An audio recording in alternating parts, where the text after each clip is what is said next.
Now, you might not have known this, but every once in a while, and by that I mean once every 4 days or so, the internet gets really mad at me. And sometimes the internet is mad because of a stance I've taken on some serious cultural or political issue, but in many cases the outrage is in response to opinions I've expressed about issues that are arguably less important. Longtime fans of this show will recall some classic examples, like the outrage that ensued when I said that mermaids wouldn't be black in real life because they'd really be translucent, or the overwhelming anger that followed after I declared that all anime is satanic.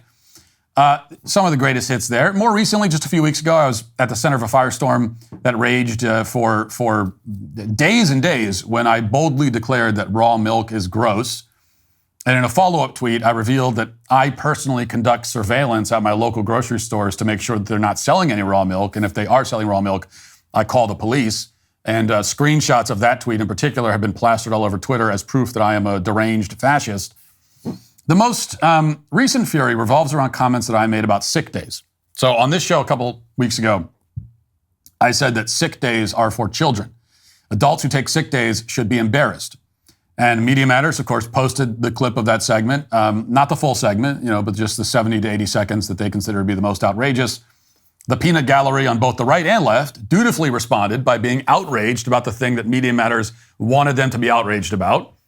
Now, you might think that by now conservatives would just flat out refuse to ever respond with outrage to a Media Matters clip under any circumstance, given that Media Matters are a bunch of left-wing vultures whose whole entire mission in life is to clip conservatives out of context and gin up outrage against them. But you'd think conservatives by now would have realized that and would say, well, that's a Media Matters clip. I'm going to ignore it. But no, many conservatives are still more than willing to play the game with Media Matters. Media Matters goes to them and says, hey, you should be mad about this. Mad at one of your own people on your side. And they go, okay, I'll be mad. Thanks for telling me to be mad. Which is all great, of course. Well done, everyone. Well done. In any case, this week I was interviewed by the talented comedian John Crist on his podcast, and he asked me about this sick day controversy. I clarified my stance, but somehow my clarification has only made people more upset. Let's watch that clip. So my basic, if your body temperature is below 105. 105, and you can still walk, get your ass to work. 105 is crazy. And as long as you don't have a fatal communicable disease. Yeah. That's because if I'm the boss and someone calls me and says, I can't make it in, I'm sick. Yeah. I say, what are you, my first question, are you dying? Yeah, because you're paying them. Right. And then they say no. I said, okay, well, whatever you have, will I catch it if you come in? If the answer is no to both of those, then they're coming to work. So you just don't want to work. Yeah, right. Yeah, well, that's what you're kind of saying. So I don't think in high school, I never took a sick day. First of all, I liked going. You like going to high school? I thought it was fun. I've never missed a day. I promise you right now, I'd never missed a day. So we can go to fact check that. Miss McHugh, call her up. That's crazy. I missed so many days in high school. What? If not for being sick. Right. I just didn't want to go. Oh, well. So there are hundreds of comments in response, again, many of them from people on the right who are incensed by that statement. They say that it's unreasonable and callous and insane and unchristlike. Many of them say that I should not talk about this subject at all because I don't know what it's like to work hard. How dare I speak about a subject like work, given that I've never worked a real job in my life? I'm a billionaire trust fund baby. I don't know what work is. Now, they have me on that last point, I must admit. Sure, I have in fact worked many what they would call real jobs in my life. I've worked 2 or 3 jobs at once to make ends meet. But that was a long time ago. In the past 3 years, I've haven't really done anything. I've made 2 feature films while also doing a daily show and supporting a family of 8, which is obviously a total breeze. And certainly any of the people mad at me on the internet right now could easily do the same. Never mind the fact that many of the people accusing me of not having a real job are themselves social media influencers. But we won't get hung up on those details. Let's just get to the substantive point. So first, let me get one thing out of the way. There have been a few commenters, a minority, but they're out there, who have assured the outraged masses that I'm not being entirely serious. According to these people, I'm doing something known in some circles as joking. I am, they say, employing the comedic device of hyperbole and exaggeration. As evidence, they point to the fact that in the clip that we just played, I'm talking to a comedian who is laughing at what I'm saying, as one does when they hear a joke. Now, they also claim that I, in fact, use dry humor and sarcasm all the time. They point to the fact that I have a comedy film in theaters right now as we speak, where I use exactly that device.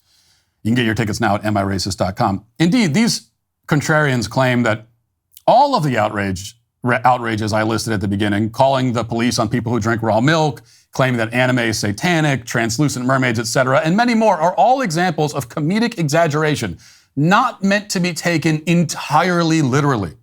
According to these people, my long-established style and pattern, one that, again, I have made entire movies around, is to start with the core of a point that I actually believe, and then, on occasion, to take that point to intentionally absurd extremes as a joke. This is something that, you might argue, normal people do in everyday conversation all the time. It's a very common type of humor, one that should be familiar to most earthlings. For example, I was recently talking to a friend who was very distraught because the Steelers were in the process of losing to the Colts. And he declared that he was so frustrated, he was about to throw his TV out of the window. Now, I did not respond to that declaration by saying, "Are you crazy? Don't throw your TV out the window. What if you hit someone? Besides, that's not going to help the Steelers win." I didn't say any of that. Instead, I said, "Yeah, man, they suck." And that was it. And that's because I recognized that although it was true that he was upset about the Steelers losing, he wasn't actually going to throw the TV out of the window or throw it anywhere. It was hyperbole. He was exaggerating. He was upset, but he was exaggerating the degree that he was upset. Why did he do that? Well, it is against something called a joke, spelled J-O-K-E, a joke, a thing that human beings do from time to time. Why? Well, just to be funny, I guess. I don't know, but they do it. Human beings are interesting like that. You should meet one sometime.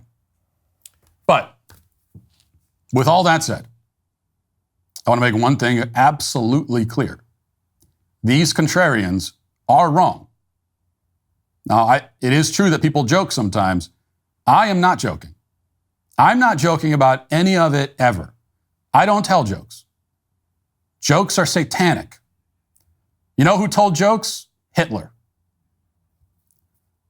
Well, he probably didn't, but other people have.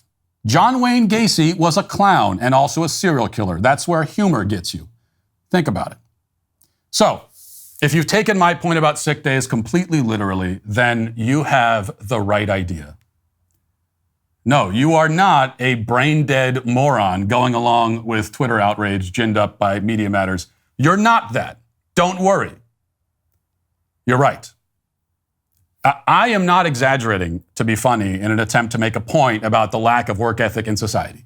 That's definitely not what's happening.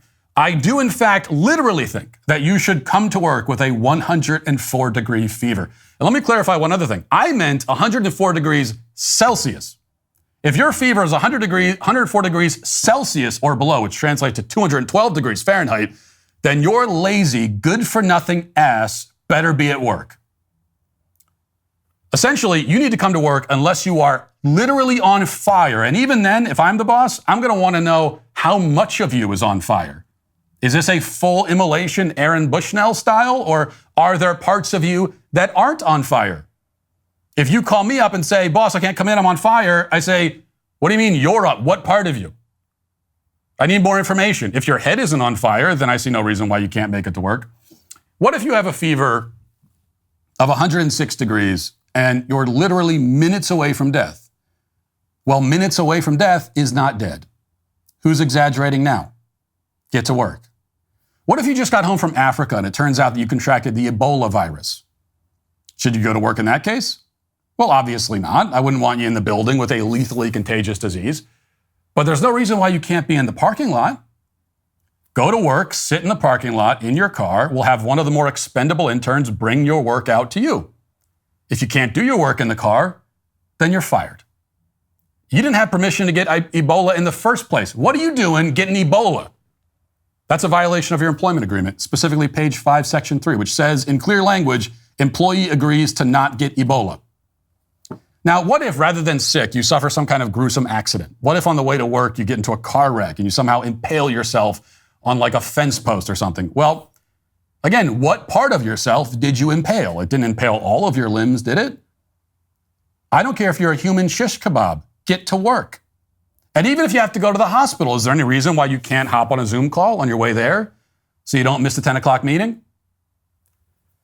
So I'm pretty reasonable about this, I think. And along with being reasonable, I'm also, again, entirely serious about everything I'm saying or have ever said in my entire life, ever. And most of all, you should listen to me about this because I know about work. I'm a podcaster.